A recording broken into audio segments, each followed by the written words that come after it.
नमस्कार दोस्तों, मैं हूं धर्मेंद्र कुमार प्रजापति और मेरे इस YouTube चैनल बायोलॉजी के notes with Ratan educational society यानी कि वेस्ट ट्यूटोरियल्स पर आपका स्वागत है।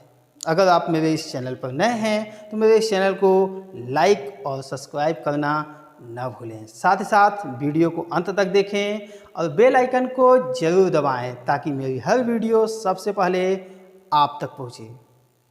आज इस वीडियो में मैं कक्षा 11 यूपी बोर्ड एनसीईआरटी के लेसन फर्स्ट सजीव जगत यानी लिविंग वर्ल्ड के बारे में बताने जा रहा हूं, जिसमें हम लोग बात करेंगे कि जीव क्या होते हैं या सजीव क्या होते हैं और इनकी विशेषताएं क्या होती हैं।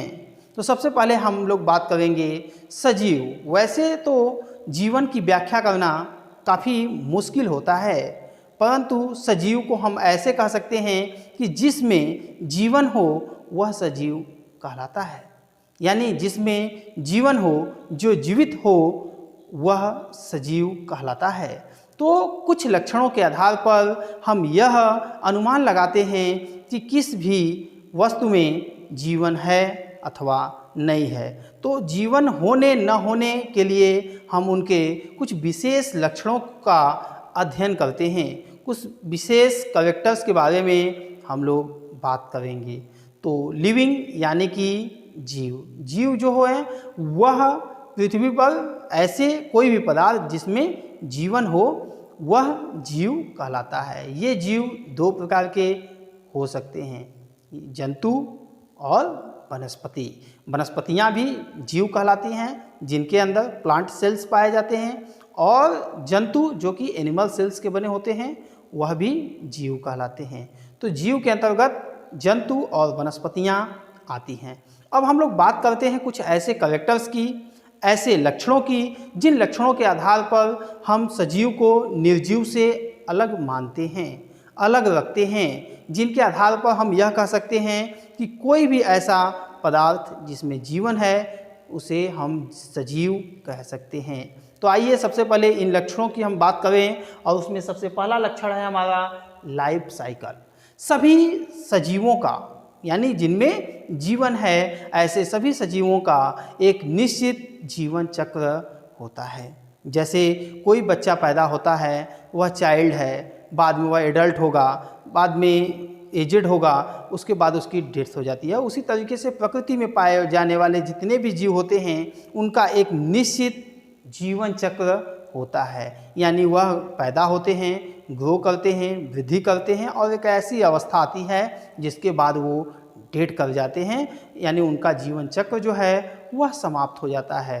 तो जीवन चक्र सजीवों का एक अद्वितीय लक्षण है, यानी यह सजीवों का एक विशेष लक्षण होता है कि सजीवों में जीवन चक्र यानी कि लाइफ स्पान होता है। अब अलग अलग जीवों में या अनेक जीवों में अलग अलग शॉर्ट पीरियड या लॉन्ग पीरियड के हिसाब से उनका जीवन चक्र होता है। जैसे हम लोग बात करते हैं WBC की, तो उनका जीवन काल 2 से 5 दिन या 1 से 5 दिन हम लोग कह सकते हैं। जैसे मक्खियाँ होती हैं तो 1 दिन। तो उसी प्रकार से अलग अलग जीवों का अलग अलग लाइफ स्पान या जीवन चक्र होता है। अब हम बात करते हैं प्रोटोप्लाज्म यानी कि जीव द्रव्य की। जितने सजीव होते हैं उनके शरीर के अंदर जीव द्रव्य पाया जाता है, और इस जीव द्रव्य में ही सभी रासायनिक एवं भौतिक क्रियाएं, यानी जितनी भी बायोलॉजिकल एक्टिविटीज़ हैं, जैविक क्रियाएं संपन्न होती है।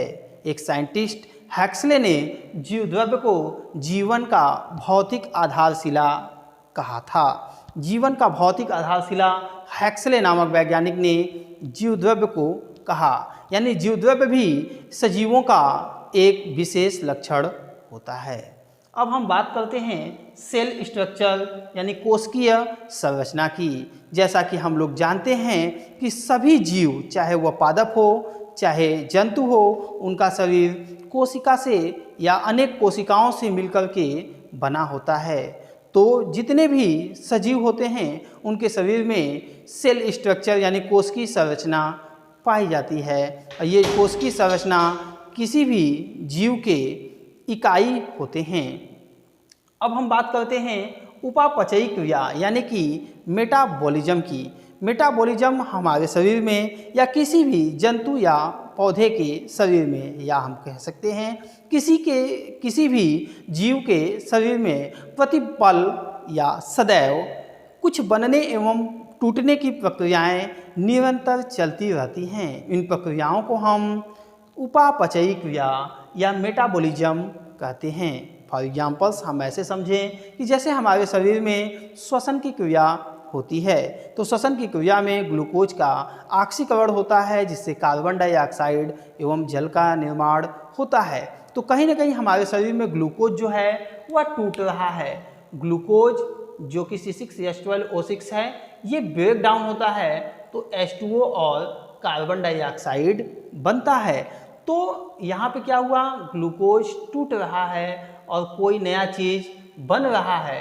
तो ये जो टूटने एवं बनने की जो प्रक्रिया हैं, इन्हें हम बायोलॉजी में उपापचयी क्रिया या मेटाबॉलिज्म कहते हैं। ये मेटाबॉलिज्म दो प्रकार के होते हैं, एनाबॉलिज्म और कैटाबॉलिज्म, उपचय की क्रिया और अपचय की क्रिया। अगला जो सजीवों का लक्षण है वह है वृद्धि यानी कि ग्रोथ। सभी जीवों में एक निश्चित समय तक वृद्धि होती है। जैसा कि कोई भी जीव जब उत्पन्न होता है या पैदा होता है तो वह उसके शरीर की माप जो होती है वह छोटी होती है या कम होता है, पर निरंतर दिन प्रतिदिन उसके शरीर में वृद्धि होती है। जैसे कोई चूहा है तो चूहा का बच्चे छोटे होते हैं, जैसे जैसे इनका उम्र बढ़ता जाता है, समय बढ़ता जाता है, इनके शरीर के माप में वृद्धि होती है। इसी प्रकार प्रकृति में पाए जाने वाले सभी जीवों में एक निश्चित समय तक वृद्धि करने की क्षमता होती है। इसे हम ग्रोथ कहते हैं, जो कि सजीवों का एक विशेष लक्षण है। नेक्स्ट इज मूवमेंट यानी कि गतिशीलता। सभी जीवों में गतिशीलता पाई जाती है। ये गतिशीलता दो तरीके का होता है। जैसे कुछ पौधे होते हैं, उनमें बाह्य उद्दीपनों के कारण एक स्थान पर फिक्स होकर के उनके बॉडी स्ट्रक्चर में गतियां होती हैं। पौधे एक स्थान से दूसरे स्थान तक नहीं जाते हैं, फिर भी वह एक स्थान पर फिक्स रह करके भी अपनी टहनियों को, अपनी पत्तियों को, अपनी शाखाओं को गतिशील करते हैं। और साथ ही साथ केवल इतना ही नहीं, बहुत से पौधे बाह्य उद्दीपन जैसे कि प्रकाश के कारण, जल के कारण, टच के कारण भी गति करते हैं। तो गति करना